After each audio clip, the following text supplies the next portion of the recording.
నక్సలైట్ ఉద్యమంలోకి వెళ్ళాలని మీకు ఎందుకు అనిపించింది? ప్రజల జీతగాళ్ళ కాదా? సీఎం అయినా పిఎం అయినా ప్రజల మధ్య ఉండి కొట్లాడితే బాగుంటుందని ఇక్కడున్న భూస్వాములు బ్రిటిషోడికనే ఎక్కువ పరిపాలించేవారు. ఉద్యమంలోకి పోయినప్పుడు ఎట్లా నక్సలైట్ అనేటోడు ఎందుకు పుట్టుకొస్తాడు నాకు చెప్పండి.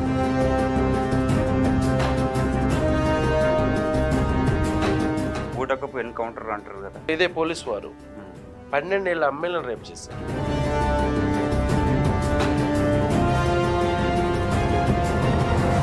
ఇప్పుడు సోషల్ మీడియా పెరిగింది, పబ్లిక్ వారు గట్టిగా ప్రశ్నించే నేను పరిశీలిస్తే నా మీద 4 కేసులు పెట్టారు.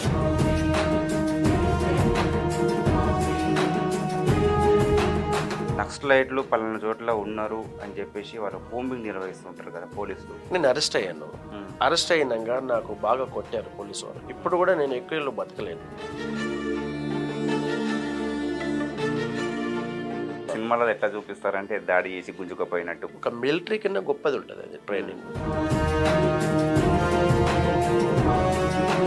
నేను వసైరాములమ్మ సినిమా చూస్తే నేను మారాను నక్సలైట్గా, వాస్తవం చెప్పాలంటే. అందరికీ నమస్తే, వెల్కమ్ టు కీ న్యూస్.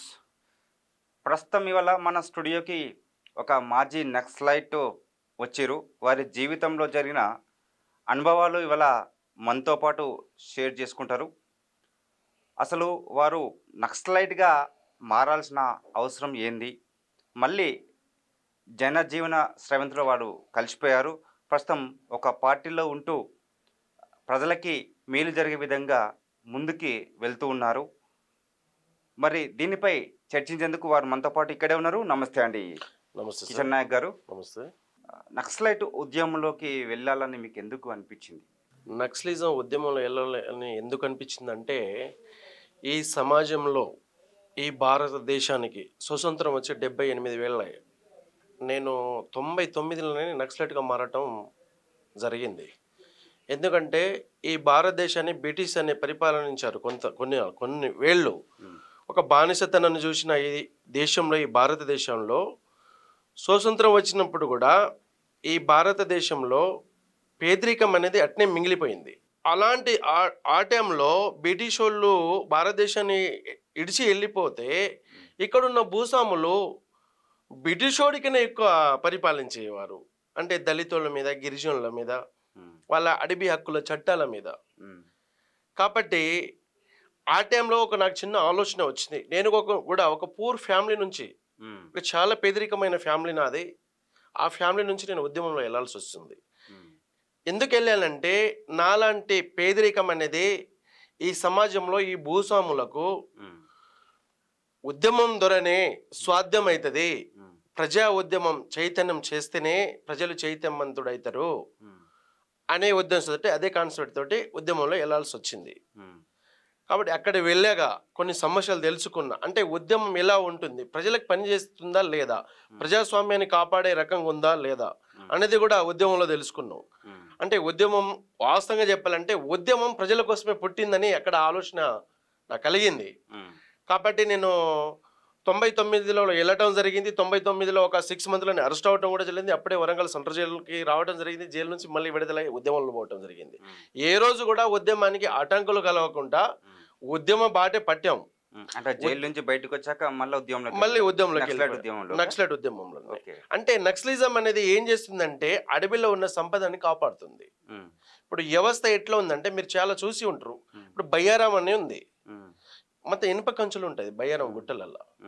దానిలో రాజశేఖర్ రెడ్డి వారు అప్పుడు బయ్యారాన్ని స్టీల్ ఫ్యాక్టరీగా ఏర్పాటు చేస్తానని చెప్పారు. ఇప్పటిదాకా అవుతుంది అది. అక్కడ అవుతే ఎన్నో ఉద్యోగాలు వస్తాయి, ఎంతో మంది మధ్య కుటుంబాల తరగతులు చాలా మంది బాగుపడతారు. అది ఏం చేశారంటే, ఈ భారతదేశంలో ఉన్న ఇప్పుడు అద్వానీ, అంబానీ వాళ్ళే ఉన్నారు, ఈ దేశాన్ని శ్వాసిస్తున్నారు. మరి అలాంటి వాడి మీద చట్టాలు ఉపయోగించరు. ఒక నక్సలైట్ మీద ఎందుకు ఉపయోగిస్తున్నారు? అది ఒక పాయింట్. అది రెండోది, భారతదేశంలో ఎంతో అడవి సంపదన ఉంది. ఛత్తీస్గఢ్ కావచ్చు, ఒడిశా కావచ్చు. నక్సలిజం అనేది చట్ట విరుద్ధం అని చెప్పేసి చట్ట విరుద్ధమే కావచ్చు. మరి మీరు చట్టపరంగా మీరు అధికారుల నుండి ఏం చేస్తున్నారు? ప్రజల్ని ఏం చేస్తున్నారు? ఇలా ఛత్తీస్గఢ్ కానీ, మహారాష్ట్ర కానీ, బెంగాల్ కానీ, మన తెలంగాణ కానీ, ఒడిశా కానీ చాలా రాష్ట్రాలలో అడవి సంపదన ఎక్కువ ఉంది మన దేశంలో, మన రాష్ట్రాల్లో. మరి మీరు ఉండి ఏం చేస్తున్నారు? ఇప్పుడు ప్రధానమంత్రి 3 సార్లు అయ్యారు. ఇప్పుడు మీరు జీరో అకౌంట్ తెప్పించారు నరేంద్ర మోడీ. మరి ఎవరికైనా ఒక 10 రూపాయలు వేసారా? ఏ దళితుడికైనా ఏమైనా చెందిందా? పోనీ మన తెలంగాణలోనే ఎప్పుడో సీఎం మన ఈయన చంద్రశేఖర్ గారు దళితుడిని ముఖ్యమంత్రి చేస్తున్నాడు. చేసిండా? గిరిజనులకి ట్రైబల్ మినిస్టర్ ఇచ్చారు. ఎవరి? సత్యవతి రాత్రి 5వ తరగతి చదువుకున్నది. ఆమె ఎట్లా విలేజ్ డెవలప్మెంట్ చేస్తుంది మీరు చెప్పండి? ఇలాంటి సమస్యలకి సరే నక్సలైట్ అనేటోడు వాస్తవంగా ఆయన చట్టపర విరుద్ధం అంటున్నారు. అంటే వాళ్ళ దగ్గర లైసెన్స్ లేని తుపాకీ, మీ దగ్గర లైసెన్స్ ఉన్న తుపాకీ. మరి చట్ట విరుద్ధంగా అంత కరెక్ట్గా ఉన్నవారు మీరు, ఈ భారతదేశాన్ని పరిపాలించేవారు. మరి 78 ఏళ్ళు అవుతుంది భారతదేశం స్వతంత్రం వచ్చి. మీరు ఎందుకు వెనుకబడ్డ కులాలని, వెనుకబడ్డ వర్గాలని ఎందుకు డెవలప్ చేయలేకపోతున్నారు? దానికి నక్సలైట్లు అడ్డు అంటున్నారు. నక్సలైట్ దేనికి అడ్డు? నువ్వు చేసే దోపిడీకి అడ్డు. కానీ నువ్వు విలేజ్లో రోడ్ వేయటానికి, వాటర్ చేయడానికి, వాళ్ళ ట్రీట్మెంట్ చేయడానికి, నువ్వు ఏ విధంగా చేసినా కూడా డెవలప్మెంట్ చేయడానికి దానికి నక్సలిజం అడ్డు కాదు. దానికి నక్సలైట్ అసలే అడ్డు కాదు. ఎందుకంటే ఇప్పుడు అద్వానీ, అంబానీ అని అంటాడు ఒక దోపిడీ వ్యవస్థ మన రాష్ట్రంలో, మన దేశాల్లో సంపదన మీద వాళ్ళ కన్ను పడ్డది కాబట్టి అక్కడ వాళ్ళు తుపాకులు పట్టుకొని ఉన్నారు. దేనికి? ఈ భారతదేశాన్ని కాపాడాలి. ఒక బడావాడు ఒక కింది స్థాయి వ్యక్తిని అణచివేసినప్పుడే ఇది స్టార్ట్ అయిందని చెప్పవచ్చా ఉద్యమం? తప్పకుండా. ఇప్పుడు అనవరగాలు పేదరికాన్ని అణచివేయినప్పుడేగా ఉద్యమం పుడుతుంది. ఉద్యమంలో ఉన్న వాళ్ళు కూడా ఏం చదువు లేని వాళ్ళు, చదువు రానోళ్ళు కాదు. వాళ్ళు కూడా ఎంటెక్, ఎంఏ, బీఈడి, బిఏ చేసిన వాళ్ళే. ఇప్పుడు వాళ్ళు చదువు రాని మురుకొళ్ళు అంటే అది వేరు అనుకోవచ్చు. ఈ దేశంలో ఒక్కొక్కళ్ళు ఉద్యోగాలు చేస్తే 3 లక్షల నుంచి 4 లక్షలు సంపాదించిన నెలకి. ఇప్పుడు గణపతి అన్న ఉన్నాడు 30 లక్షల వాళ్ళు. గణపతి వాళ్ళు, గణపతి అన్న ఆల్రెడీ టీచరు. ఆయన వ్యవస్థ ఏంది? 58, 59 సంవత్సరాలు అడవిలో ఉన్నాడు. ఎవరి కోసం ఉన్నాడు? ప్రజల కోసమే కదా. ఇలా నక్సలిజం కరెక్ట్ కాదనుకుంటే మరి ఇలా 14 రాష్ట్రాలన్నీ ఎందుకు నక్సలైట్లు ఈ దేశాల్లో ఎందుకు ఉన్నారు? ప్రజలు ఎందుకు వాళ్ళని అవమానిస్తున్నారు? ఎందుకు వాళ్ళని గుండెలో పెట్టుకొని కాపాడుతున్నారు నక్సలైట్లని? ఇప్పుడు భారతదేశంలో నక్సలైట్ అనేటోడు యాంటీ అని అనవచ్చు. ఇప్పుడు పేద వర్గాలు కోఆపరేట్ చేస్తుంది నక్సలైట్లని, ఉన్నంత వర్గాలు అణచివేయాలని చూస్తుంది. అంటే దేనికోసం అణచివేయాలని చూస్తుంది? నీ సంపాదనకు నీకు అడ్డు ఉన్నదనే కదా. వీళ్ళు పేదరికం పక్షాన నిలబడి కొట్లాడేటోళ్లే కదా. ఇలా పోడు భూములు ఉన్నాయి. వాస్తవంగా చెప్పాలంటే పోడు భూములు ఉన్నాయి. పోడు భూములు రాజశేఖర్ రెడ్డి హయాంలో కొట్టుకున్నారు. మనిషికి గిరిజనులు ఎవరు ఉంటారు? మా ఎస్టీకి అయితే లేదు, ఓన్లీ ఎస్టీకి అని చెప్పేసి అన్నారు, కోయాల అంబాడీస్కి. మరి ఎవరైనా 5 నుంచి 10 ఎకరాలు కొట్టుకున్న పోడు భూములు ఇప్పుడు గవర్నమెంట్ కేసీఆర్ మనం కొట్లాడి తెచ్చుకున్నాం తెలంగాణ. నాది ఒక చిన్న రిక్వెస్ట్. చెప్పండి సార్. అడవిలో ఉండి కొట్లాడడం కంటే ఇక్కడ పబ్లిక్లో ఉండి కొట్లాడితే బాగుంటుందేమో. అక్కడ ఎన్నో ఇబ్బందులు ఎదుర్కొంటుంటారు కదా. ఇంకా చట్ట విరుద్ధం కూడా ప్రజల మధ్య ఉండి కొట్లాడితే బాగుంటుందని నా ఉద్దేశం. Very good, fine sir. ఇది కూడా 1972లో మన రామకృష్ణ ఆర్కే చనిపోయిన వారు చెప్పారు, కొంచెం తెలుసు నాకు. 1972లో ఒక రాష్ట్రంలో ఒక నక్సలైట్ ఒక ప్రభుత్వాన్ని ఏర్పాటు చేసింది. అప్పుడు ఒక కేంద్ర ప్రభుత్వం ఏం చేసిందంటే ఆ రాష్ట్రంలో ఉన్న మంత్రులను, ఎమ్మెల్యేలను చంపేశారు. ఎలక్షన్ ద్వారా వెళ్ళాం, స్వాధ్యం అవుతుంది అనుకున్నాం, ఒక రాష్ట్రాన్ని సాధించుకున్నాం. కానీ ఆ తరుణంలోనే ఈ నక్సలైట్ ఇప్పుడు భారత కమ్యూనిస్ట్ పార్టీ అనే సిపిఐ, సిపిఎం ఉన్నది. అది కూడా ఒక కమ్యూనిస్ట్ పార్టీ. అంటే ఇళ్ళ దగ్గర without a fun, CPI, CPM without a fun, అది కూడా ఒక భారత కమ్యూనిస్ట్, అది కూడా ఒక భారత కమ్యూనిస్ట్ పార్టీ. అంటే వితౌట్ లైసెన్స్ ఏ ఫన్ వాళ్ళ దగ్గర, మన దగ్గర ఉండేది, నక్సలైట్ల దగ్గర ఉండేది. కాబట్టి ఇప్పుడు సిద్ధాంతాల పరంగా చూస్తే ఎలక్షన్ ద్వారా పోవచ్చు, కానీ అణచివేస్తున్నారు అగ్రవర్ణాలు. ఎవరు అణచివేసేస్తున్నారు? అద్వానీ, అంబానీ లాంటి కూడా అణచివేస్తారు. పెట్టుబడిదారీ వ్యవస్థ. నక్సలిజం వస్తే ఇప్పుడు నక్సలిజం కావచ్చు, నక్సలిజం ఒక ఫైంటే. నక్సలిజం సిద్ధాంతాలు సిపిఎం కూడా పనిచేస్తుంది. మరి సిపిఎం కూడా అధికారంలో ఎందుకు రాణిస్తలేరు? సిపిఐ వస్తే కూడా అధికారంలో వస్తే కూడా ఈ భారతదేశాన్ని ఒక కమ్యూనిస్ట్ భారతదేశం అయిపోతుంది. అన్నిందరికీ సమాన హోదా ఉంటది. పేదరికం అనేది భారతదేశంలో ఉండడు. బానిసత్వ సంఖ్యలో ప్రభుత్వాలు చేయట్లేదు అంటారా? ఇప్పుడు ఉన్న ప్రభుత్వాలు కూడా నేను అదే చెప్తున్నాను. ఇప్పుడు ఉన్న ప్రభుత్వాలు కూడా కొట్లాడి 60,000 ఆకాంక్షని తెచ్చుకున్నాం తెలంగాణ తెచ్చుకున్నాక ఏం జరిగింది? అన్ని దగ్గర ప్రాజెక్టులు కట్టుకున్నాం. ఇప్పుడు కాళేశ్వరం ఉంది, ప్రజలకు ఉపయోగపడేదే, కానీ దానికి ఎన్ని లక్షల కోట్లు పెట్టారు? ఎక్కడైనా అది బయటకు వస్తుందా? లక్షల కోట్లు ఏం పెట్టకపోవచ్చు అన్న, 80,000 కోట్లు పెట్టచ్చు. 80,000 కోట్లు, 90,000 కోట్లు, 90,000 కోట్లు, 80,000 కోట్లు ప్రజా డబ్బే కదా. ప్రజలు ఇప్పుడు ప్రైమ్ మినిస్టర్ కానీ, చీఫ్ మినిస్టర్ కానీ, ఎమ్మెల్యేలు కానీ, ఎంపీలు కానీ, ఉద్యోగస్తులు కానీ, పోలీసు కానీ, కలెక్టర్ కానీ, ఐఏఎస్ ఆఫీసర్ కానీ, ఎవరైనా కానీ ఒక 10,000 ఉద్యోగస్తులని కాడ నుంచి 2,50,000 ఉద్యోగస్తుల దగ్గర నుంచి అది ప్రజల సొమ్మే. ప్రజలు ఇస్తే వీళ్ళు పని చేస్తున్నారు. ప్రజల జీతగాళ్ళ కాదా? సీఎం అయినా పిఎం అయినా ప్రజల కోసం పని చేయాల్సిన ప్రజల డబ్బుతో మీరు ప్రభుత్వాన్ని నడిపిస్తున్నారు. ప్రజల ఇచ్చిన పదవులతోటి మీరు అనుభవిస్తున్నారు. మరి అలాంటి ప్రజలు ఇప్పుడు ఎమ్మెల్యేస్ ఉన్నారు, కాన్ఫరెన్స్ లో ఉంటారు ఎమ్మెల్యేస్. ఇప్పుడు ఎమ్మెల్సీలో ఒక్కొక్క మండలాల్లో ఇప్పుడు మొన్న గ్రామ పంచాయతీ ఇడిపోయిన ఒక్కొక్క దాంట్లో 30 పంచాయతీలు ఉన్నది. ఒక్కొక్క మండలంలో 10-15 పంచాయతీలు ఉంటాయి, పెద్ద మేజర్ మండలాల్లో. మరి ఇప్పుడు ఎమ్మెల్యేస్ అక్కడ చేయాల్సిన పనులు ఏంటి? ఎర్లీ మార్నింగ్ లేవగానే వాళ్ళకి సరే బిజీ స్టోన్ ఉండొచ్చు, వాళ్ళ షెడ్యూల్ వాళ్ళకు ఉండొచ్చు, ఎనీ టైం బిజీ షెడ్యూల్ అయితే ఉండదు కదా ఎమ్మెల్యేలకి. మరి అసెంబ్లీ నడిచినంతసేపే వాళ్ళకి కొంచెం బిజీగా ఉంటారు.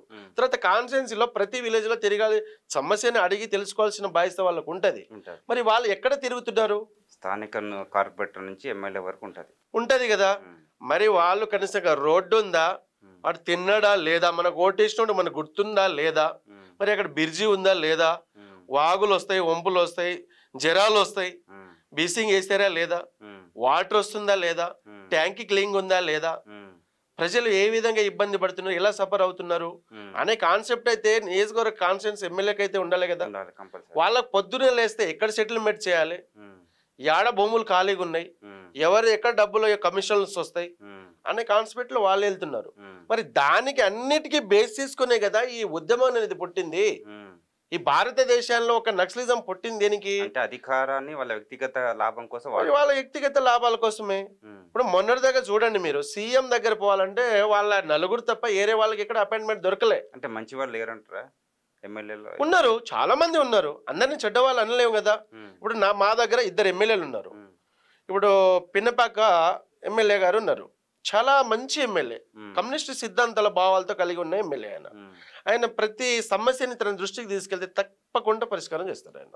ఇప్పుడు పొగలేటి శ్రీనివాస్ రెడ్డి గారు ఉన్నారు, ఆయన కూడా ఒక నెంబర్ 1 క్యాండిడేట్. ఆయన కూడా అన్న ఇట్లా సమస్య అంటే ఆదుకునే గుణం ఉంది. ఇలాంటి వాళ్ళు మనకు కావాలి, పని చేసే వాళ్ళు కావాలి, కానీ పనికి రాని వాళ్ళు ఎందుకు? మనం ఎలక్షన్ లో మనం ఓటేసేటప్పుడు కూడా వీడు మంచోడా చెడ్డోడా, ఒక ఓటుకి 2,000 ఇవ్వచ్చు, 3,000 ఇవ్వచ్చు. ఓటు అమ్ముకుంటే మనం ఇంకెందుకు? ఓటు అమ్ముకుంటే మన పరిస్థితి ఇట్లా ఆలోచించాలి, పబ్లిక్ ఆలోచించాలి. అది పబ్లిక్ ఎన్నుకున్న ప్రభుత్వాలు ఇవి. వాళ్ళు తలుచుకుంటే కూలిపోతుంది, లేదంటే నిలబడుతుంది. ఇప్పుడు కేసీఆర్ని తలుచుకున్నారు, 10 ఏళ్ళు నిలబడ్డాడు, వద్దనుకున్నారు, కుల్లగొట్టి కూర్చోబెట్టారు. ఇది వ్యవస్థ, ప్రజల వ్యవస్థ. ప్రజా ఉద్యమాలు కూడా అంతే. ప్రజలు తలుచుకుంటేనే అడవిలో బతకగలుగుతారు, ప్రజలు వద్దనుకుంటే ఎవడు బతకలేడు అడవిలో కూడా. అడవి ఎవరిదైనా స్వాస్థ్యం ఎవరిది కాదు. జీవితాలు అనేది ఒక ప్రజా ఉద్యమాల్లో ప్రజల పక్కన, ఒక పేదరికం పక్కన నిలబడి కొట్లాడే ఆలోచనతో ఇలా నక్సలిజం పుట్టింది. కానీ నక్సలిజం తన ఏదో స్వార్థం కోసం, కమ్యూనిస్ట్ భావాలు పెట్టుకొని అడవిలో ఏదో సంపదన కోసం కాదు, అడవి సంపదనని కాపాడటానికే నక్సలిజం ఉన్నది. మీరు చక్కగా చేస్తే నక్సలైట్లు ఎందుకు వస్తారు? వాళ్ళకేం పని లేదా? అసలు ఎందుకు పుట్టుకొస్తారు? నక్సలైట్ అనేటోడు ఎందుకు పుట్టుకొస్తారు నాకు చెప్పండి. ఇప్పుడు ప్రజాప్రభుత్వాల్లో ప్రజలకి మేలు చేస్తే నక్సలైట్ ఎందుకు అడ్డొస్తారు? రారు. మరి నువ్వు చేయకనే కదా వాళ్ళు పుట్టారు. మనం చక్కగా చేస్తే వాళ్ళు ఎందుకు పుడతారు? వాళ్ళ జీవితాలు, వాళ్ళకు మంచినీళ్ళ సౌకర్యాలు ఉండవు, అడవిలో టయానికి తిండి ఉండవు, ఎన్నో కష్టాలు ఉంటాయి. వర్షానికి తడవాలి, వానకి, ఎండకి, అన్నింటికి ఒక మంచినీళ్ళు తాగాలన్నా భయం, బతుకుతూ బతకాలి. అలాంటి మేధావులు ఎవరి కోసం బతుకుతున్నారు? సామాజికంగా, ఆర్థికంగా, వ్యక్తిగతంగా వాళ్ళు ఎదుర్కొన్న పరిస్థితుల వల్లనే వాళ్ళు అటు డైవర్ట్ అవుతారంటారు. ఎస్. ఇప్పుడు ఉద్యోగాలు అన్నారు తెలంగాణలో 10 ఏళ్ళు అయింది. ఎప్పుడైనా ఉద్యోగాలు నోటిఫికేషన్ వచ్చినాయా? ఎప్పుడు రిలీజ్ అయినా కోర్టులో ఉందనే వార్త విన్నాం మనం. ఎప్పుడైనా డైరెక్ట్ నోటిఫికేషన్ ఇచ్చిన చరిత్ర ఉందా? ప్రజలు ఎటు వైపు వెళ్ళాలి. డిగ్రీ చేసినోడు, ఇంటర్ చేసినోడు పాస్ అయ్యి వాళ్ళకి ఎన్నుకో 10 ఏళ్ళలో ఎంతమంది తయారవుతారు? ఒక 2000 మంది అనుకుందాం సపోజ్ 4.5 కోట్ల ప్రజల్లో. అలాంటి వాళ్ళు ఈ 10 సంవత్సరాల్లో ఎంతమంది మోపారు? గతంలో ప్రశ్నించే వాళ్ళు లేరు, పబ్లిక్ అంత చైతన్యం లేదు. అప్పుడు నక్సలైట్లు, మావోయిస్టులు అని చెప్పి వాళ్ళు ఒక ఉద్యమం చేపట్టుకొని ముందుకెళ్ళారు ప్రజల కోసం, పేదవాళ్ళ కోసం. ప్రస్తుతం ఇప్పుడు సోషల్ మీడియా పెరిగింది. ప్రజలు, పబ్లిక్ ఎవరైతే ఉన్నారో వారు గట్టిగా ప్రశ్నించే తత్వం వాళ్ళు ఉండి వాళ్ళు కరెక్ట్గా నిలబడితే ఇప్పుడు ఈ నక్సలిజం, ఈ ఉద్యమం, వీటికి అంత అవకాశం ఏమి ఉండకపోవచ్చు కదా. అది కూడా కరెక్టే. ఒకే విధంగా వీళ్ళు గట్టిగా ప్రశ్నిస్తే వీళ్ళు సాధించుకుంటే ఎస్ అండ్ రైట్ ఫైండ్. నేను ఇదే ఇష్యూని నేను మొన్న ఒక ఊరు వెళ్ళా, ఒక విలేజ్ అంటే కమలాపురం విలేజ్ వెళ్ళా. అక్కడ నేను అడిగా, ఎందుకు మీరు భూస్వాములు మీ భూములు గుంజుకున్నా కూడా మీరు నోరు ఎందుకు ఇప్పట్లేరు అని నేను అడిగాను. అడిగితే వాళ్ళు ఒక్క పాయింట్ చెప్పారు నాకు, అన్న మేము తిరుగుబాటు చేస్తే మమ్మల్ని నక్సలెట్ అని చెప్పేసి పోలీస్ స్టేషన్లో పెట్టి కొట్టిస్తారే, అందుకనే మేము భయపడి పోతే పోని. అది ఏజెన్సీ ప్రాంతాల్లో అంటే వాళ్ళు ఆంధ్ర నుంచి వచ్చిన వాళ్ళు ఉన్న ప్రాంతాలలో ఆ విధంగా ఉండొచ్చు. ఆ విధంగా అంటే ఎక్కడ ట్రైబల్ కి సరైన స్వేచ్ఛ లేదు. ఇప్పుడు పోలీస్ వారు ఏం చేస్తారు, ఇప్పుడు ఆయన ఒక భూస్వామి ఆయన నాకు ఎదురు తిరిగిండు పలాని ఊరు నుంచి అంటే వాడు నక్సలెట్లో పనిచేస్తున్నాడు అంటే ఎస్ఐ గారి ఫోన్ వస్తుంది. ఎస్ఐ గారు తీసుకుపోయి ఒక 4 స్టేషన్లు తిప్పుతాడు. ఒక్కడిని 10 మందిని ఎట్లా చేసేసరికి విలేజ్లలో మిగతా అందరూ భయపడతారు. అరే ఉన్నదాన్ని తిని బతుకుదాం కూలినాలు చేసుకొని ఆ దొరకి ఎదురు తిరిగితే మనోళ్ళని తీసుకుపోయి అసలు ఎక్కడున్న అడ్రస్ బతుకుతారా చేస్తారని లోబడి ప్రశ్నించే హక్కు అందరికి ఉంది కదా. అందరికి ఉంది. ఇప్పుడు అడిగినందుకే తీసుకుపోయి కదా ఇది చేసి, అదే కదా నాకు చెప్పారు వాళ్ళు. చట్టానికి లోబడి ప్రశ్నించే, ఆ చట్టానికి లోబడితేనే వాళ్ళు అట్లా చేసినప్పుడు నేను వెళ్ళే అక్కడికి స్వయంగా నేనే మంగపేట ఎంఆర్ఓతో మాట్లాడి వాళ్ళకి రావాల్సిన 8 ఎకరాల భూమి ఇప్పించిన. ఒక దళిత కుటుంబం, అది ఎస్సీ మాలది ఓసీ అంటే కమ్మస్ వస్తుంది కదా, వాళ్ళకి చెందుద్దా? ఎస్సీ భూమి ఓసీలో చెందుతుందా? ఏ విధంగా చెందుతుంది? ఎట్లా రైట్స్ ఉంటుంది? ఏజెన్సీ ఏరియాలో పోడు భూమి కొట్టుకున్న భూమి నీకు ఎట్లా చెందుతుంది? ఇప్పుడు కూడా 80-90 ఎకరాలు ఉన్నాయి ఒక్కొక్కటి చేతిలో. ఆంధ్ర నుంచి వచ్చి మంగపేటలో ఫెర్టిలైజర్ షాపులు పెట్టి పెట్టుబడులు ఇచ్చి గిరిజనులని అప్పు సప్పు చేసి వడ్డీకి వడ్డీ వేసి వాళ్ళను భూములు లాక్కొని జమ్మాలి చెట్లు వేసుకొని కోపించుకొని అమ్ముకుంటున్నారు. ఎందుకు పుట్టదు? దీనికి ఎందుకు అక్కడ ఉన్న సీతక్క కాన్సెన్స్ ఏది? మరి ఎందుకు సీతక్క గారు కూడా ఒక మాజీ నక్సలైట్ అక్క దీని మీద దృష్టి పెడితే అక్కడ ఇలాంటి వాళ్ళు వస్తారా? అంటే ఈ సమాజం ఎటువైపు వెళ్తుంది? ఎవరు కాపాడుతారు దీన్ని? మేము కాపాడుతామని గవర్నమెంట్ చెప్తుంది, కానీ గవర్నమెంట్ మీ దగ్గర ఉన్న ఎమ్మెల్యేలే, మీ ఎమ్మెల్యే కాన్సెన్స్లోనే ఇలాంటి సమస్యలు ఉన్నాయి. ఇప్పుడు నేను వనహద్దుని ఎంఆర్ కాంగ్రెస్ పార్టీలో నేను ఈ స్టూడియోలో వచ్చి మాట్లాడుతున్నాను అంటే నేను ప్రభుత్వానికి వ్యతిరేకం కాదు, నేను దేనికి వ్యతిరేకం కాదు, ఇటు పోలీసు వారికి కాదు, అటు నక్సలైట్లకు కాదు, ఇటు ప్రభుత్వాలకు కాదు. అంటే జనంలో ఉన్న సమస్యలు ఇవి. ఇప్పుడు మా ఏరియాలో ఉన్నది, నా గ్రామ పంచాయతీ ఉంది, చంద్రతండ జీపీ అనేది ఉంది నాది. నాకు ఊరికి 12 కిలోమీటర్ దూరంలోనే ఉంటుంది నా పంచాయతీ. ఇప్పుడు దాకా నాకు రోడ్ సౌకర్యం లేదు. నేను పరిశీలిస్తే నా మీద 4 కేసులు పెట్టారు. ఇదే బీఆర్ఎస్ గవర్నమెంట్లో నేను 2001 నుంచి ఉద్యమకారుణ్ణి. అందరితో కలిసి పనిచేసిన, కేటీఆర్తో, హరీష్ రావుతో, ఈటల రాజేందర్ అన్నతో, మంచి మేధావులతో, గద్దరన్నతో, ఏమలక్కతో, మంచి వాళ్ళతో కలిసి అప్పుడు ఉద్యమంలో ఉన్నకుండానే బయట వచ్చి పోరాడేటోడిని తెలంగాణ ఉద్యమం కోసం. కానీ ఇలా తెలంగాణ తెచ్చుకున్నాక కొట్లాడి తెచ్చుకున్న తెలంగాణలో గ్రామ పంచాయతీలు విడిపోయినప్పుడు గ్రామ పంచాయతీ పన్స్ అయినాయన్నా లేదా? అంటే గ్రామ పంచాయతీ పన్స్ కూడా వేయలేక ఎంతమంది సర్పంచ్లు, ఎంపీటీసీలు చచ్చిపోయారు మనం చూస్తూనే ఉన్నాం. రాష్ట్రాలు తెచ్చుకున్నా కూడా సమస్యలే ఉన్నాయి, ఇప్పటికీ మారలేదన్నా. ఇప్పుడు రేవంత్ రెడ్డి గారు వచ్చారు, రేవంత్ రెడ్డి ఏమైనా మారుతారేమని చూస్తున్నాం. అంటే ఒక విధంగా నిజంగా చెప్పాలంటే కాంగ్రెస్ గవర్నమెంట్ వచ్చినప్పుడే నేషనల్ రోడ్స్ కూడా, సిటీలో రోడ్స్ కూడా బ్రహ్మాండంగా జరిగినాయి. అంటే నా కొత్తగూడెం ఏరియాలో నేను ఉంటాను, సిటీలో నేను చూశాను. ఇంతకుముందు 10 ఏళ్ళు అట్నే ఉన్న రోడ్స్ ఆయన రాగానే ఒక 3 monthsలోనే అవి కంప్లీట్స్ అయినాయి, జరిగినాయి కూడా కంప్లీట్. అంటే ప్రజాపాలన అంటే ఆయన వ్యక్తిగతంగా కాదు, ప్రజాపాలన అంటే ప్రజలందరికీ. ఇప్పుడు బీజేపీ వాళ్ళ గురించి చెప్పాలంటే అన్న, బీజేపీ పనులు రావాలంటే సర్పంచ్ ఎలక్షన్ రావాలి. ఇప్పుడు ఇప్పుడు ఇక్కడ 8 మంది ఎంపీలు ఉన్నారు. మొన్న మనకి ప్రత్యేకంగా తెలంగాణ అన్ని రాష్ట్రాలకి ఫండ్స్ ఇచ్చారు, మన తెలంగాణకి ఇవ్వలేదు. మన దగ్గర ఒక బొగ్గు శాఖ మంత్రి ఉన్నారు, సాయ శాఖ హోమ్ మినిస్టర్ బండి సంజయ్ గారు ఉన్నారు, 8 మంది ఎంపీలు ఉన్నారు. మరి ఎందుకు మాట్లాడతలేరు? ఇప్పుడు వీటిలన్న కూడా ఉద్యమకారుడే, తెలంగాణ గవర్నమెంట్ లో ఆర్థిక శాఖ మినిస్టర్ చేసినోడే. మరి ఆయనకి అన్ని విధంగా ఆలోచన ఉంటుంది తెలంగాణ మీద, ఎంత డబ్బు అవసరం ఉంటుంది, ఎంత కష్టం ఉంటుంది, ఎంత నష్టం ఉంటుంది అనేది వీటిలన్నది తెలుసు. మరి ఎందుకు మాట్లాడలేకపోతున్నారు? మాట్లాడితే పొద్దున్నే లేచి బండి సంజయ్ కానీ, కిషన్ రెడ్డి కానీ, అరవిందర్ గారు కానీ వీళ్ళందరూ ఇట్లా మాట్లాడడం కరెక్ట్ కాదు. ఏదో తప్పుడుతో పట్టిస్తున్నాడు. ఏం తప్పుడుతో పట్టిస్తున్నాడు? ఇప్పుడు మీరు బీజేపీ 15 ఇప్పుడు ఈ 5 ఏళ్ళు చేస్తే 15 సంవత్సరాలు పూర్తి చేస్తారు. మీరు చెప్పిందే కదా. ఇలా 1000 కోట్లు జిఎస్టీ మీద ఎవరి మీద వేస్తున్నావు? మరి ఏది వాటేది తెలంగాణ నుంచి పంపిస్తున్నారా లేదా? జిఎస్టీ వాటైతే పోతుంది కదా, మీరు ఊకోరు కదా కేంద్రంలో ఉన్న వాళ్ళు. మరి మాకు రావాల్సిన వాటైతే ఇవ్వాలి కదా తెలంగాణకి. మరి గవర్నమెంట్ దానికి బాధ్యత కాదు కదా. ఉన్నదానికే సరిపెట్టుకుంటుంది. నెలకు జీతం ఇంతకు ముందు వచ్చేదా? ఇప్పుడు 1వ తారీఖు ఇస్తున్నారు, ఇప్పుడు ఉచిత బస్సు పెట్టారు. ఇప్పుడు 6 గ్యారెంటీలు అన్నారు, తప్పకుండా అమలు అవుతుంది. ఎందుకు కాదు? వచ్చి ఎన్నాళ్ళు 6 నెలలు కూడా అవట్లేదు కదా గవర్నమెంట్ వచ్చి, ఒక్కొక్కటి నడుస్తూనే ఉంది కదా. ఇప్పుడు ఆరోగ్యశ్రీ అని రాజశేఖర్ రెడ్డి పెట్టారు, ఆంబులెన్స్ పెట్టారు, అదే కదా రేవంత్ రెడ్డి కూడా ఫాలో అవుతున్నాడు. ఇప్పుడు దాన్ని పెంచిండు అన్న, రేవంత్ అన్న పెంచిండు కదా, మంచిగా చేస్తున్నాడు. ఇప్పుడు ఇంతకుముందు 1,75,000 ఏమో వచ్చేది ఇందిరమ్మ ఇళ్ళకి, ఇప్పుడు 5 లక్షలు ఇచ్చిండు. ఫ్లాట్ లేని ఫ్లాట్ ఇస్తున్నాడు. కానీ ఇప్పుడు ఈ హైడ్రామా ఇష్యూ ఇది వస్తే రేవంత్ అన్న కూడా కొంచెం రిక్వెస్ట్, మా పార్టీ కాబట్టి, నేను కూడా ఆ పార్టీ క్యాండిడేట్నే కాబట్టి, ఇప్పుడు పేదరికం చాలా మంది ఉన్నారు, మూసీ నది చుట్టూ కూడా ఉన్నారని అన్నే చెప్పిండు. రేవంత్ అన్న స్పీచ్ ఇంటనే ఉంటాను నేను, ఆయనే చెప్పారు. పేదరికాన్ని ఎక్కడైనా డబుల్ బెడ్రూమ్స్ చాలా కట్టినవి ఉన్నాయి, రిపేర్స్ ఉన్నాయి, అవి రిపేర్ చేయించి వాళ్ళకి దాంట్లో పెట్టించేసి నువ్వు మూసీ నదిని మంచిగా చేస్తే, నలాలో నదిలో ఇడిస్తే సిటీ కూడా బాగుంటుంది. పల్లెటూరు నుంచి సిటీలో ఎక్కువ మంది ఉన్నారు కాబట్టి భయం ఉంటుంది పల్లెటూరులో కూడా. అరే హైదరాబాద్ మునిగిపోయారంటే నా పిల్లలు అక్కడ ఉన్నారు. ప్రతి పల్లెటూరు ఉలికి పడుతుంది హైదరాబాద్లో చిన్న సంఘటన జరిగినా.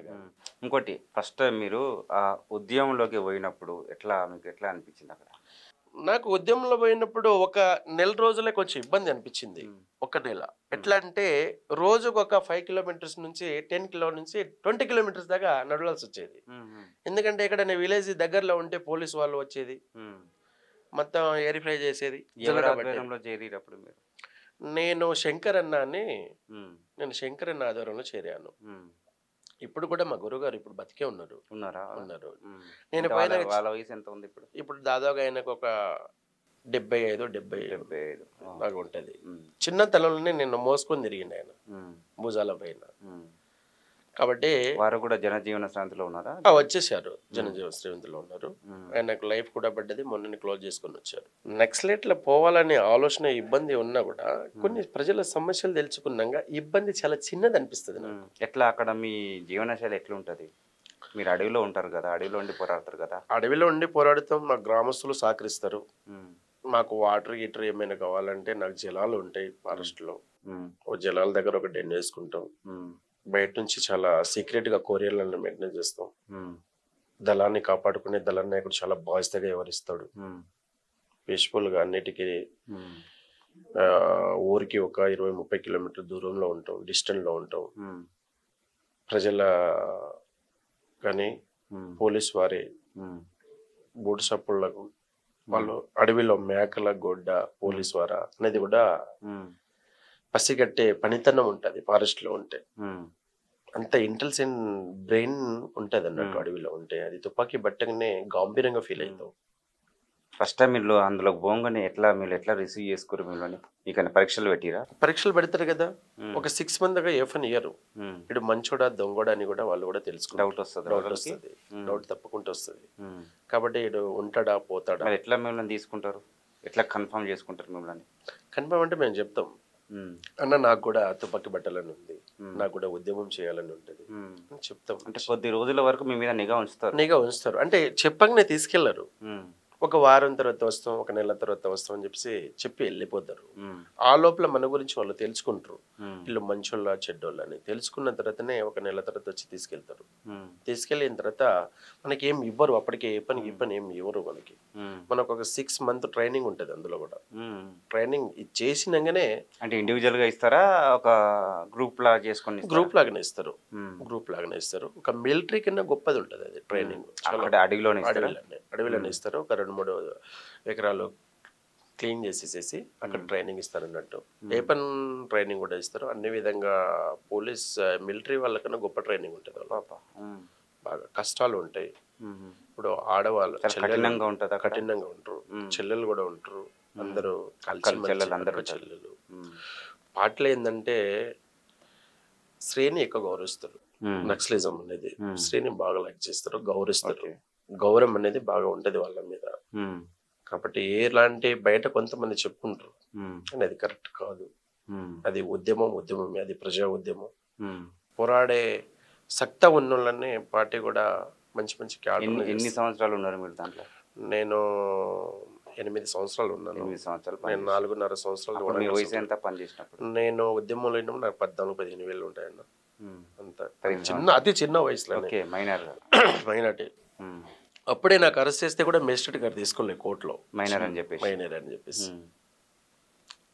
వాళ్ళు ఎట్లా రానిచ్చారు మైనర్ని? అంటే నాకు బాగా ఇంట్రెస్ట్ ఉండేది.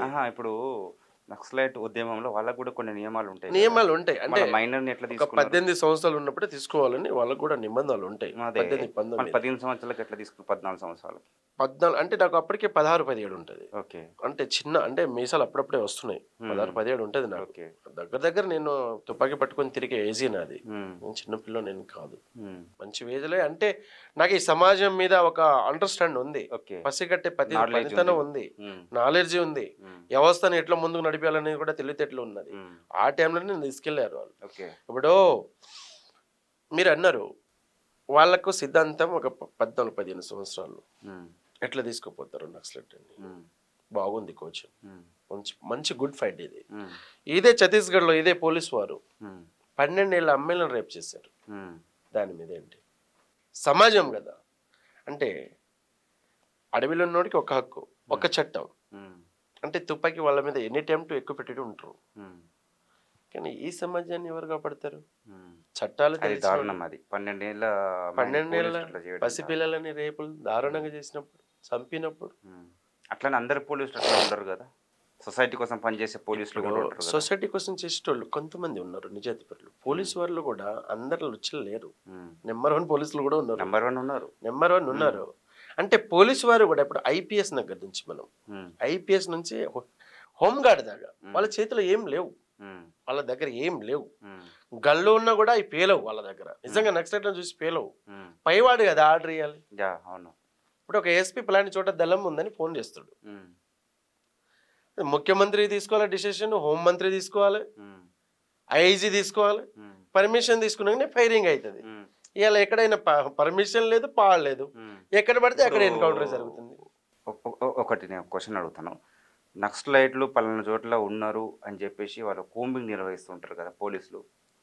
ఆ సందర్భంలో కూంబింగ్ నిర్వహిస్తున్నప్పుడు మీకు సమాచారం ఎట్లా తెలుస్తుంది? మీరు ఎట్లా దాన్ని రిసీవ్ చేసుకుంటారు? ఇప్పుడు విలేజ్ పర్సన్స్ ఉంటారు, వాళ్ళకు కొన్ని సిగ్నల్ ఉంటాయి, మా కోళ్ళు ఉంటాయి. కూత ద్వారా మేము తెలుసుకుంటాం. కూత ద్వారా సినిమాలో చూపించినట్టు, సినిమాలో అరుస్తారు కదా, అదే అట్లా ఆ విధంగా మేము పసిగడతాం. ఆల్రెడీ మా సెంట్రీలో ఇళ్ళు ఉంటారు కాబట్టి ఒక 1/2 కిలోమీటర్లలో సెంట్రీస్ ఉంటారు మాకు, కాబట్టి మేము పసిగడతాం దానికి. మీరు ఎప్పుడైనా అట్లా మీకు అటువంటి సంఘటన ఎదురైందా? ఘటన నాకు ఒక 3 ఫైరింగ్ జరిగేటప్పుడు, ఇద్దరి మధ్య కాల్పులు జరిగేటప్పుడు నాకు ఒక 3 ఫైరింగ్, పోలీసులు ఇక్కడ మీరు నక్సలైట్ల మధ్య ఒక 3 ఫైరింగ్ లో ఉన్నా. నాకు గట్టుమల్ల రేగళ్ళ దగ్గర ఒకసారి అయింది, ఇక్కడ బేరేలి కాటపురంలో ఒకసారి అయింది, ఒకటి మన భూపాలపల్లి దగ్గర గొల్లబుద్దరం అనే విలేజ్ దగ్గర ఒకసారి అయింది, జనశక్తి పార్టీలో ఉన్నాం. కానీ నష్టం జరిగింది అక్కడ. ఒక 7 అక్కడ ఇద్దరు నష్టపోతారు కదా. ఇద్దరంటే అది పక్క సమాచారం తోటి, ప్రణాళికలతోటి పోలీసు వారు ఉన్నారు. అంటే మన కామ్రేడ్స్ హైదరాబాద్ నుంచి బయలుదేరారు సివిల్లో, వాళ్ళు అప్పుడే చర్చల సమయంలో. వాళ్ళు వస్తున్న సమాచారం వాళ్ళకి ఆల్రెడీ ముందే తెలుసు పోలీసు వారికి. మా దళం లోపట్టుకుంది. దళం మేము ఇంకోటి బూటకపు ఎన్కౌంటర్ అంటారు కదా, అదేంటి? ఇప్పుడు వాస్తవంగా చెప్పాలంటే బోటు కఫే ఎక్కువ జరుగుద్ది, ఉమ్, రియల్ తక్కువ జరుగుద్ది, చాలా తక్కువ. ఉమ్, ఎప్పుడో తారసపడ్డప్పుడు జరుగుద్ది అవి. బోటు కఫే ఎక్కువ జరుగుద్ది. ఉమ్, ఎందుకంటే నక్సలైట్ అక్కడ ఉన్నారని పోలీసు వాళ్ళకి సమాచారం కరెక్ట్గా ఇవ్వలేడు. ఏదో ఒక ఇనుపారమారైనా వాళ్ళు మార్చుకోవాలి దళంలో నుంచి, ఉమ్, లేదంటే దళాలు నిఘాలైన వాళ్ళు పసిగట్టాలి. కానీ డైరెక్ట్ ఎన్కౌంటర్ అనేది చాలా తక్కువ నాకు తెలిసి. ఉమ్, డైరెక్ట్ ఇండైరెక్ట్ జరిగినాయి చాలా ఉన్నాయి. ఉమ్, ఇప్పుడు బయట కొరియర్ని పంపిస్తాం, వాడిని పట్టుకుంటారు, ఉమ్, పట్టుకొని వాడిని చిత్ర హింసలు పెట్టి దళం దగ్గర తీసుకొస్తారు. ఉమ్, దాన్ని ఏమంటారు? బోటుకమే అంటారు. ఉమ్, అది ఒరిజినల్ ఎట్లయితే నువ్వు స్వతంగా నువ్వు చేసింది రియల్ ఎన్కౌంటర్ అవుతుంది. ఉమ్. నువ్వు అందులో మనిషిని పట్టుకొని డెన్ను మీద వచ్చి నువ్వు కాల్చి చంపినప్పుడు అది రియల్ ఎట్లయితుంది? అంటే దానికి తేడా ఏంటని అడుగుతాను. దానికి దీని తేడా ఏంటి? అంతే కదా. ఒక మనిషి ఇప్పుడు ఇప్పుడు కోమింగ్లో ఎదురెదురు కాల్పులు చేసుకోవడము ఒకటి. అవును, ఉన్నారా ఎప్పుడైనా మీరు అట్లా? ఎదురు కాల్పులు అయినప్పుడు ఉన్నా నేను. కానీ మాకు ఏం నష్టం జరిగే పోలీసు వారు బూటకపు ఎన్కౌంటర్ అంటే అది వేరు. బోటకప్ అనేది పట్టుకొని పోయి కాల్చేస్తారు. అది పట్టుకుని కాల్చి తుపాకీ పక్కన పెట్టేసి నాకు నక్సలైట్ చచ్చిపోయారని చెప్పేసి ఇమీడియట్లీ స్టేట్మెంట్ ఇచ్చేస్తారు. ఉమ్, కానీ ఒక పోలీస్ ఇన్ఫర్మర్ని కూడా నక్సలైట్ చంపాలంటే అన్ని విధంగా ఆలోచిస్తారు. అది కూడా తప్పే. నక్సలైట్లది చంపకూడదు. దేనికి చంపాలి? ఉమ్, శిక్షించాలి, ప్రజాకోర్టు పెట్టి వాడిని మారాలి, ఉమ్, కానీ చంపకూడదు. నక్సలైట్లు కూడా తప్పే, చంపకూడదు. ఇప్పుడు ఎందుకు చంపుతున్నారు వాళ్ళంటే చట్టానికి విరుద్ధంగా వీళ్ళు వాళ్ళని చంపినా కరెక్ట్ కాదు, వాళ్ళు వీళ్ళని చంపినా కరెక్ట్ కాదు. రాజ్యాంగం రాసిన అంబేద్కరే చెప్పారు కదా, ఎన్నో ఉద్యమాలు ఉంటాయి, ఎన్నో పోరాటాలు ఉంటాయి భారతదేశంలో. తప్పు చేస్తే కోర్టు ముందు హాజరుపెట్టారు. ప్రజా కోర్టులు ఉన్నాయి, జైల్స్ ఉన్నాయి, సెక్షన్లు ఉన్నాయి, మొత్తం రాజ్యాంగం రాసినోడే చెప్పిండు కదా. మరి అంత మహానుభావుడు రాసిన ఈ రాజ్యాంగంలోనే ఎందుకు ఇంత జరుగుతున్నది? నక్సలిజం ఎందుకు పుట్టాలి? నిజంగా వాళ్ళు ఓవర్గా పనిచేస్తున్నారు అనుకున్నప్పుడు, నీకు అనుమానం వచ్చినప్పుడు పట్టుకొని కోర్టులో ఫ్లోట్ ఇచ్చేయి. దేశ ద్రోహులుగా ముద్ర ఏమైనా ఉందో చట్ట ప్రకారం జైల్లో. అది నీకు చట్టపరం రాసిన రాజ్యాంగం. రాజ్యాంగాన్ని ఉల్లంఘించి నువ్వు పోయినప్పుడు అవతలోడు పోవడం. నీకు అన్ని తెలిసినోడు, చట్టాలు గిట్టాలు లైసెన్స్ ఉన్న తుపాకులు ఉన్నోడివే, నువ్వేదే తెగించిపోయినప్పుడు అవతలోడు తెగించాడు. వాడు ఎప్పుడు చేస్తానో ఏందనేది ఆటోమేటిక్ ఉద్యమంలో ఉన్నప్పుడు ఎప్పుడు ఏమవుతావు అనేది ఆశ ఉండదు. అరచేతిలో ప్రాణం పెట్టుకొని ఉద్యమం చేసినోడికి భయం ఉంటుందా? చంపే రైట్ ఎవరికి లేదు, ఎవరికి లేదు. మరి నువ్వు చంపుకునే రైటే లేదు. నాకు నేను సూసైడ్ చేసుకోవాలని కూడా నాకు హక్కు లేదు. ఈ జన్మ భగవంతుడు ఇచ్చారు మనకి. 4 రోజులు బతికి ఒక పేదవాళ్ళను అన్ని కులానికి సమానంగా ముందుకు నడిపించి ఒక ఉద్యమం బాట పట్టిన వాళ్ళు మనమే చిన్న చిన్న ఇసలకు టెంప్ట్ అయ్యి సూసైడ్లు చేసుకుంటే ఇంకా మనం చేసేది ఏముంది? ఈ భారతదేశం ఎట్లా ముందుకు నడిపోగలుగుతాం? ఇప్పుడు నేను చెప్పేది ఏంటంటే, ఇప్పుడు పోలీసు వారు ఎస్పీ దగ్గర నుంచి హోంగార్డ్ దాకా వీళ్ళకి ఇలాంటి సమాచారాలు ఉండవు. ఇక్కడ దళాలు ఏదన్నా ఇప్పుడు ఏంటంటే కేంద్ర నరేంద్ర మోడీ ఇప్పుడు పోలీసు ఇప్పుడు 60,000 బలగాలు ఉన్నాయి ఛత్తీస్గఢ్లో. కేంద్ర అంటే ఈ దేశంలో వాళ్లకు రోజుకు 2 కోట్లు 3 కోట్లు ఖర్చులు వేస్తున్నారు. అదేదో ప్రజలకు ఉపయోగపడేట్టు చేయి. ఈ మిలిటరీ క్యాంప్ని పెంచుకో, ప్రజలను మంచి పనులు చేయి. నక్సలైట్ ఎందుకు వస్తారు అడ్డు? వాళ్ళకి ఏం అవసరం? నువ్వు ప్రజలకు మంచి చేసినప్పుడు, ఇప్పుడు నేను నా ఊర్లో ఉన్నాను, నా ఊరు డెవలప్ అయినా కానీ నేను నక్సలైట్ అవసరం ఆడ. మనకి ఏం కావాలి? మనకు కావాల్సినవి వచ్చినాయి. పేదోడు సమానంగా ఉన్నాడు, భారతదేశంలో అందరూ సమానంగా ఉన్నాం. 1,000 కోట్ల ఆస్తి ఎవరికి లేదు మన భారతదేశంలో. అందరు సమానంగా ఉన్నప్పుడు మన నక్సలైట్ ఎందుకు? చెప్పండి. ఇది కూడా ఆలోచించాలి మనం. అరే దేశ సంపదన తీసుకోపోయి 3 సార్లు ప్రధానమంత్రి అయితే ఆయన దగ్గరనే బానిసగా ఉంటుంది. మరి ప్రజలు ఎటు తప్పుడు తప్ప పట్టకపోతే ఏం చేస్తారు? వాళ్ళ అవగాహన నేను అడవిలో బతికిన పరిస్థితి ఏంది? వాళ్ళకు డైవర్ట్ ఎట్లా చేయగలుగుతాం? అభివృద్ధి చేసిన వాళ్ళు నక్సలైట్ని ఇడి జనజీవన సేవంతి కలిసి వాళ్ళు కూడా ప్రజా విధంగా ఒక నాయకులు ఎదుగుతారు. అది ఎక్కడ లేదా మీ దగ్గర? ఇప్పుడు ఒక ఎమ్మెల్యే దగ్గర మేము గెలవడానికి పోతాం, ఓ అమ్మో ఆయన నక్సలైట్ అంటారు, దూరం పెడతారు, భయపడతారు. దేనికి భయపడాలి? నువ్వు ప్రజల కోసమే చేస్తున్నావు. నీకు ప్రజలు ఎన్నుకున్న ఎమ్మెల్యేవి. ఏదో ఒక కాన్స్టిట్యూన్సీలో ఇక్కడ నక్సలైట్, తెలంగాణ సమాజంలో నక్సలైట్ అన్ని కాన్స్టిట్యూన్సీలో ఉన్నారు. ఎమ్మెల్యేలుగా నిలబడ్డరు, గెలిచిరు. ఇప్పుడు ఏమలా విజయేశ్వరరావు అన్న ఆయన నక్సలైట్, సీతక్క నక్సలైట్లే కదా. పొలిటికల్ అయ్యారు, మంత్రులు అయ్యారు. భయం దేనికి ఎమ్మెల్యేలకి? అలా మీకు గన్నులు ఎట్లా వస్తాయి? ఇప్పుడు గన్నులు ఎట్లా వస్తుంది అంటే ఆ స్థాయికి నేను ఎదగలేదు, అక్కడ దాకా ఎదగలేదు. అంటే ఉద్యమంలో ఎక్కడి నుంచో ఒక నాయకత్వం అది తీసుకొస్తుంది. ఆ నాయకత్వం దానికి సపరేట్ ఉంటుంది. అది దళ కమాండర్ జిల్లా స్థాయి కమిటీకి మాత్రం తెలియదు. అది స్టేట్ కమిటీ నుంచి పైనే ఉంటుంది, రహస్యం ఉంటుంది. ఇది చిన్న చిన్నలకు చెప్పుకుంటే మాలాంటి వాళ్ళు పోలీసులు చెప్పిస్తాం కదా, మరి అది కూడా రాకుండా బంద్ అవుతుంది, మరి ఉద్యమం నష్టపోతుంది కదా. కాబట్టి చిన్న క్యాడర్కి ఎప్పుడు చెప్పలేరు. ఇప్పుడు సినిమాలో ఎట్లా చూపిస్తారంటే దాడి చేసి గుంజుకుపోయినట్టు, పోలీస్ స్టేషన్ మీద దాడి చేసి గంటలని గుంజుకుపోయినట్టు ఆ సినిమా పబ్లిక్ అట్లే అనుకుంటారు.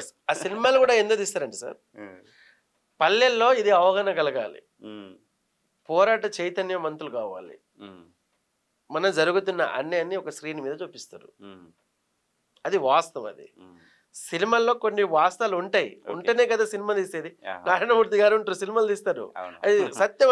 సినిమాలు ఎట్లా ఉంటుందో బయట కూడా అట్నే జరుగుతుంది ఉద్యమంలో. కాబట్టి సినిమా కూడా సత్యమైన. వసైరాములమ్మ సినిమా చూసి నేను మారాను నక్సలైట్గా, వాస్తవం చెప్పాలంటే. ఇప్పుడు నేను సినిమా చూసినాక నేను చెయ్యాలి, ఈ ఉద్యమం నేను చేయాలనే నాకు కూడా కోరిక కలిగి నేను ఉద్యమంలో వెళ్ళా. చాలా ఆనందంగా ఉంది నాకు. ఒక మాజిగానే ఫీల్ అవుతా. ఎంత పెద్ద ఈ దేశానికి ప్రధానమంత్రి అవ్వబోతున్నా కూడా అంత ఆనందం ఉండదు. దాంట్లో తెలుసుకున్నారా ఇది కరెక్ట్ కాదు అని, అందుకే బయటకు వచ్చేసిరా? నేను అరెస్ట్ అయ్యాను. అరెస్ట్ అయినాక నాకు బాగా కొట్టారు పోలీసు వారు. ఇప్పుడు కూడా నేను ఎక్కువ ఇళ్ళు బతకలేను. నన్ను వెనక ఈపులో గుద్దితే, తుపాకులతోటి గుద్దితే నాకు ఇప్పుడు కూడా బ్లడ్ పడుతుంది నోట్లోకి వెళ్ళి. బాగా కొట్టారు, నాకు గోరు బీకారు.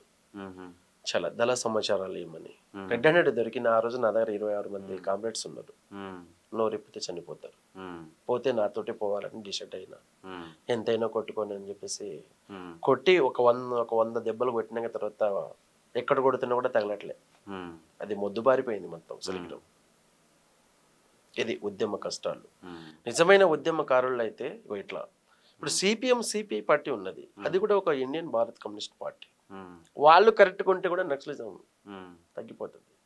ఎలా అంటే సిద్ధాంతాలు ఒకటే, ప్రజల్లో ఉండి కొట్లాడుతున్నారు. అన్ని కాన్స్టిట్యున్సీ పోటీ చేయాలి, పార్లమెంట్ పోటీ చేయాలి, భారతదేశం మొత్తం చేస్తే కాంగ్రెస్ కానీ బీజేపీ కానీ బీఆర్ఎస్ కానీ భయం ఉంటుంది. హింసించడం కరెక్ట్ కాదు కదా. దేనికి? పోలీసులు ఒక వ్యక్తిని హింసించడం కరెక్ట్ కాదు కదా. ఒక నక్సలైట్ ఒక పోలీసుని హింసించడం, వాళ్ళు ఎందుకు హింసిస్తారంటే ఈయన కొడితే భయపెడితే అడ్రస్ చెప్తాడు, తీసుకెళ్తాడు, ఎన్కౌంటర్ చేస్తే ప్రమోషన్ వస్తుంది. మీరు కూడా అట్లే చేస్తారా పోలీసులని కొట్టడం హింసించడం? లేదు, మాకు అలాంటివి ఉండదు. రెడ్ హ్యాండ్గా మాకు పోలీసులు దొరికారు అనుకో, కూర్చోబెట్టి అన్నం పెడతాం, మేము తినకుండా ఆయనకు పెడతాం. అటువంటి సంఘటన ఉందా? నేనున్నంత అయితే జరగలేదు, కానీ అది మాత్రం సిద్ధాంతం. అంటే పోలీసులు ఎవరైనా దొరికితే వారిని మీరు, పోలీస్ కానీ ఎవరైనా సరే, సామాన్యుడు కానీ ఎవరైనా సరే, మన శత్రువుని కూడా మిత్రుగా మార్చుకోవాలంటే అది పార్టీ సిద్ధాంతం, మా సిద్ధాంతం. కానీ వాటితో శత్రుత్వం చేస్తే శత్రువులు పెరిగిపోతారు దేశంలో, మన ఉద్యమానికి నష్టం అవుతుంది. శత్రువుని ఎప్పుడు శత్రువుగా చూడకూడదు, మిత్రుగా భావించుకొని మిత్రుగా భావించాలి. పోలీసు వారిని కూడా మనకు పోలీసు పగలు కాదు, మనకు ఈ రాజ్యాన్ని అధికరించే ఆ దొంగలు మనకు ముఖ్యాలు. కానీ చిన్న చిన్న పొట్టాలు కూడా మనుషులే కదా. ఇప్పుడు బుర్జో మనుషులే, కుటుంబాలు ఉంటాయి. ఒక చిన్న పేద కుటుంబం నుంచి పొట్ట తిప్పల కోసం ఉద్యోగం ఎస్ఐలు దాకా సిఐలు దాకా డిఎస్పీ కూడా అందరికి ఐఏఎస్ ఆఫీసర్ దాకా కూడా ఒక తల్లి కడుపులోకి వెళ్ళి పుట్టి వాళ్ళకి రిలేషన్స్ ఉంటాయి, జన్మనిచ్చింది కాబట్టి వీళ్ళకి రిలేషన్. కాబట్టి వాళ్ళ పైనుంచి ఒత్తిడి ఉంటది. మోడీ ఉన్నారు, ఎవరి మాట ఇంటర్ అయినా.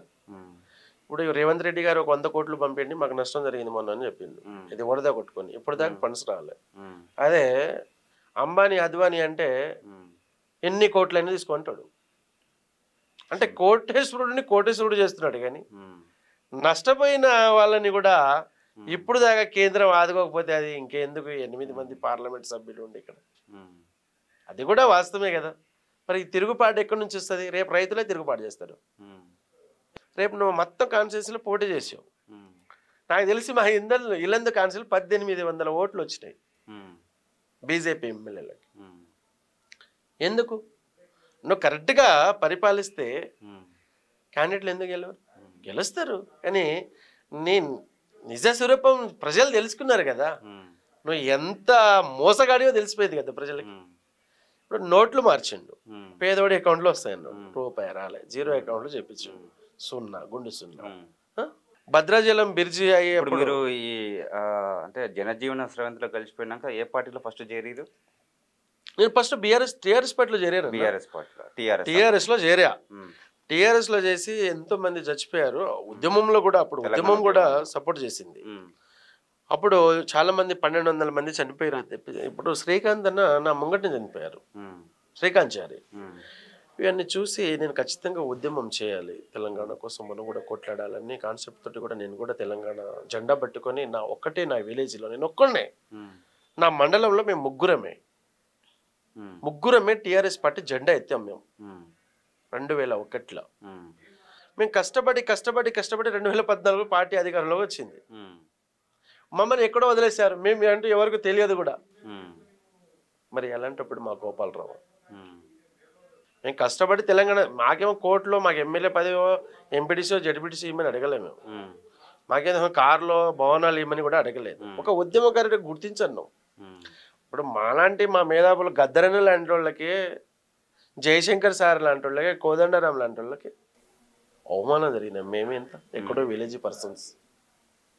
దాని మీద వ్యతిరేకతతోటి మేము కాంగ్రెస్లో ఉన్నారు. ఇప్పుడు కాంగ్రెస్లో ఉన్నాం.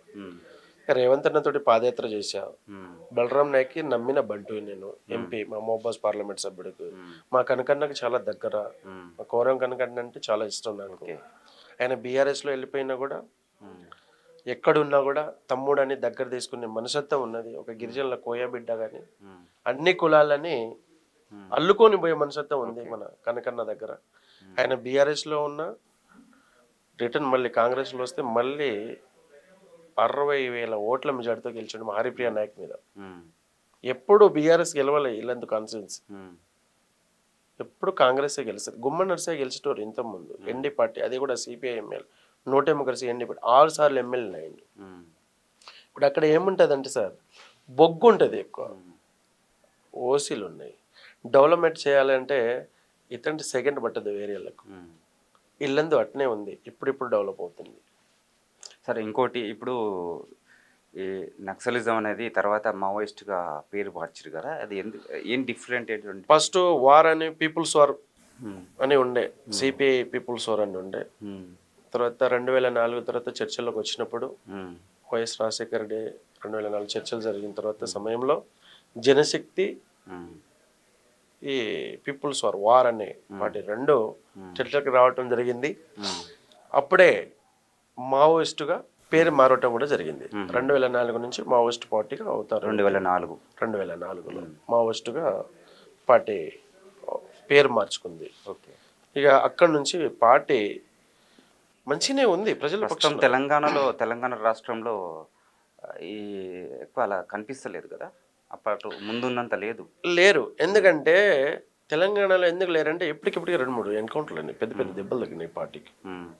మనం చూస్తున్నాం. మొన్ననే లచ్చన్న దళం చనిపోయింది. మన యేసుపన్న మన వరంగల్ జిల్లా బిడ్డే అక్కడ చచ్చిపోయారు.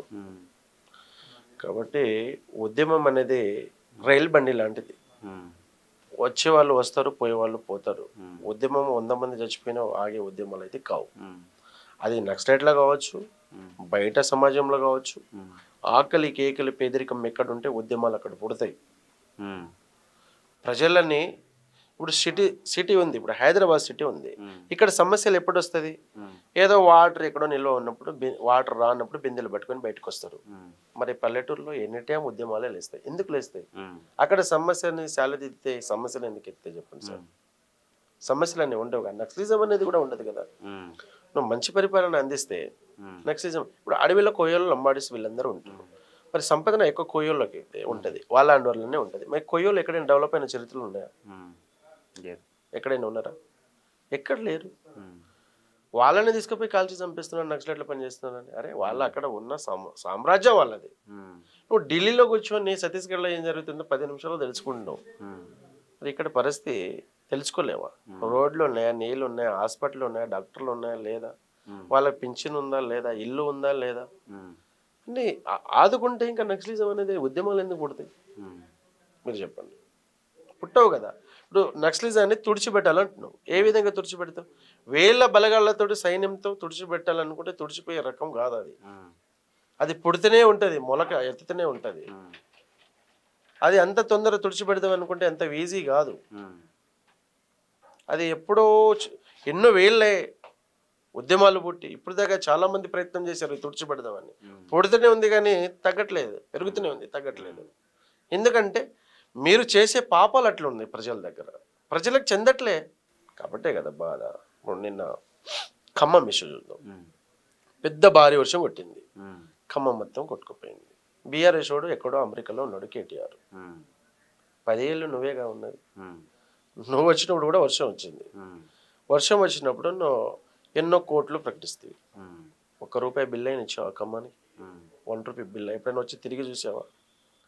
భద్రాచలానికి 1000 కోట్లు ఇస్తాయి అంటే 100 కోట్లు సారీ. ఈ వరదల గురించి చెప్తున్నా, చిన్న సబ్జెక్ట్ చెప్తున్నాను మీకు. మధ్యలో ఇది కూడా మనం మాట్లాడాలి, ఎందుకంటే ప్రజల కోసం కదా మనం మాట్లాడేది. 100 కోట్లు ఇచ్చి కట్టిస్తాను భద్రాచలాన్ని. ఎప్పుడైనా తిరిగి వచ్చి చూసారా? మన రేవంత్ రెడ్డి గారు ఆయన అంటాడు ఎక్కడో అమెరికా నుంచి మెసేజ్ పెడతాడు. సమస్య ఏడుంటే అమెరికాలో ఉన్నోడికి ఏమైనా సమస్య తెలుస్తుందా? మరి ఉద్యమాలు పుట్టేది ఈడికే.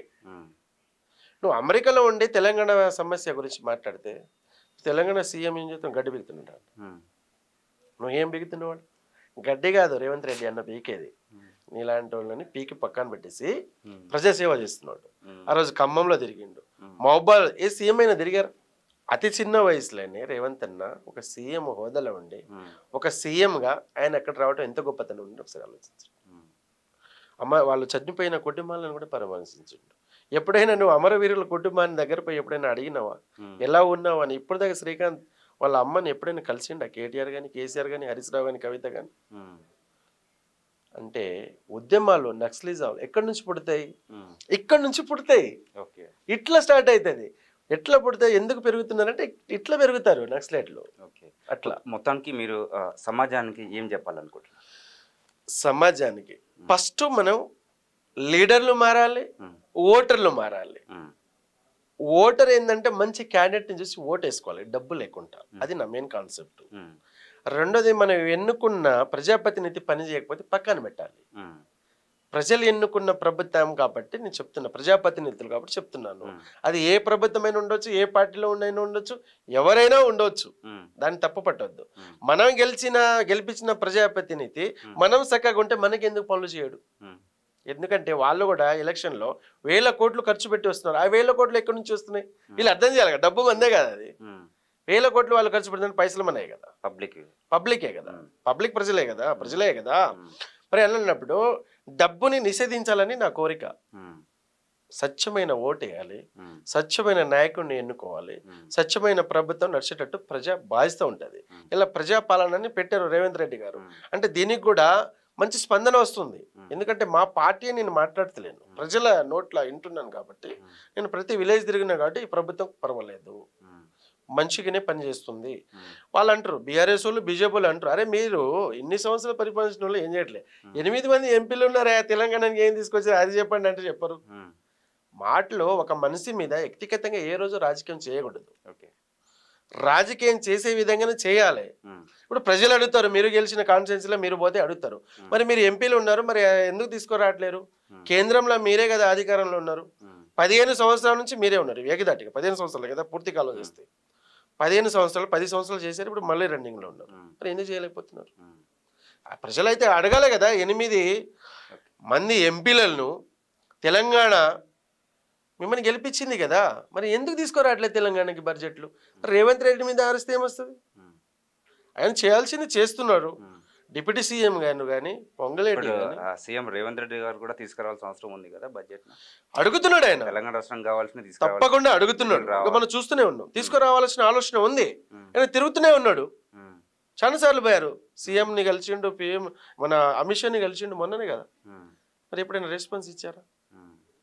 ప్రకటించాలే కదా. నువ్వు అన్ని రాష్ట్రాలకు ప్రకటించినావు, ఈ రాష్ట్రానికి ఎందుకు తగ్గించినావు? ఎందుకు ఇంట్రెస్ట్ ఎందుకు లేదు రాష్ట్రం మీద?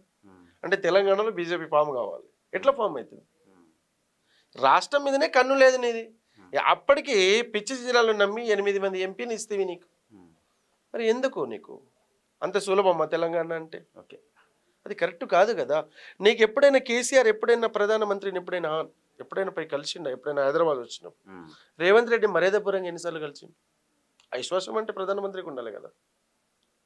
ప్రధానమంత్రి అంటే ప్రజలు ఎన్నుకున్న ప్రధానమంత్రి.